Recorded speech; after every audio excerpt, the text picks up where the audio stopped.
Hey everyone, my name is Jake, and if you want to save time in Pro Tools and streamline your workflow, you should check out solutions like Keyboard Maestro.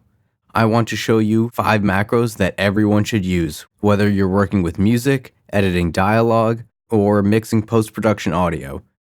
These macros can apply to a lot more than just working in Pro Tools, and even though we're going to check out these macros in Keyboard Maestro, you may be able to achieve these macros using other software.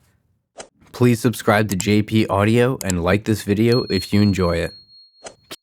Keyboard Maestro is an incredible automation solution designed for macOS only and is available as a one-time purchase of $36 US. There is a ton of potential for time-saving macros that will save you countless hours in Pro Tools, and for now we're going to focus on some of the more basic ones that make more advanced macros easier to make and execute. The first and arguably most important macro to have enabled is a macro to abort any other macro you currently have running. Obviously, this is an essential tool for troubleshooting the macros that you build and use. It's very simple to make, you just need to add the cancel all other macros action and keep this in your global macros folder. Make sure you bind it to a hotkey that you're going to remember when things go wrong with the macro you have running. Macro number 2 is an interesting idea that you can get creative with and customize to your needs. This one is especially helpful if you do a lot of other work on the same machine that you use Pro Tools for. We can have a macro trigger when Pro Tools is first launched that will transform your computer to be session ready. Speaking of getting sessions ready, check out my other video about Keyboard Maestro where we build a macro from scratch that creates empty clips in a dialogue recording prep session, using a script that has timecode ins and outs as a guide.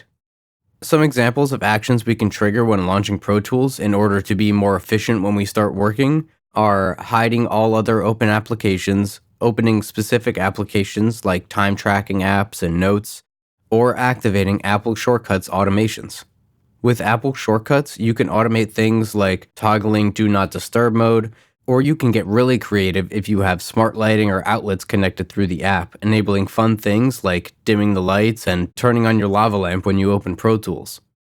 But it's also useful for more practical changes, and one that I like to use is an action that switches the functionality of the F keys from their labeled functions to standard F keys, so I can use them for more shortcuts. The possibilities are virtually endless for this one, and you could always trigger it using a hotkey instead of by launching Pro Tools if you prefer. Next up is an interesting and open-ended example that really shows off what Keyboard Maestro is capable of. You can command a macro to point and click your cursor in a specific place on your screen to access places that keyboard shortcuts can't, like third-party plugins in your DAW. This can be a static place on your display that you can test out and fine-tune by the pixel, or you can take a screenshot of what you want Keyboard Maestro to click on and guide the macro that way. I use this action frequently to quickly open plugins like Isotope RX Connect and Synchro Arts Vocal Line using Audio Suite, and then click the Send or Analyze button to start processing the audio. You could even take this example a step further and also automate the actions you need to do in those plugins and send the audio back, all with one keyboard shortcut. Making macros that eliminate having to move and click your mouse is a powerful time-saving tool for any software application, and not just Pro Tools. Number 4 is not just a simple macro, but an Audio Suite plugin that includes a Keyboard Maestro macro when you purchase it. This plugin is called Defaulter by Quiet Art, and it's a genius way to normalize many different clips in an audio session. If you record dialogue, for example, you may have many different voices or a lot of variation in the volume of your clips. Instead of going through manually and adjusting all of your levels, Defaulter does that for you by analyzing your audio and changing the level of your clips to fit your set parameters using clip gain. You can set the plugin to operate based on peak levels or integrated loudness at the level of your choosing, and since Defaulter uses clip gain, the process is non-destructive and easy to tweak. As I mentioned earlier, Defaulter includes a Keyboard Maestro macro that will automatically tab through all of your clips, adjust the clip gain, and even switch between tracks if you needed to. There's a switch in the plugin to toggle it on, and you may need to right-click and enable the Defaulter macro in Keyboard Maestro before using it. The last macro that I want to talk about is a game changer for post-production workflows where you need to do multiple offline bounces.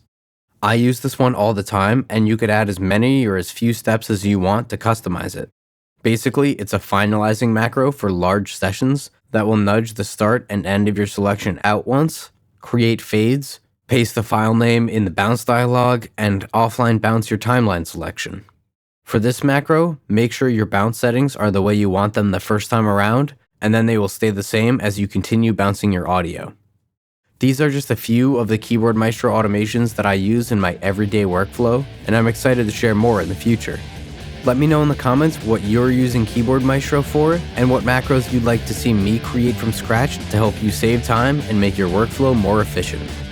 I'm Jake with JP Audio. Please like this video if you enjoyed it, and subscribe for more audio how-tos, demos, and reviews. Thanks for watching.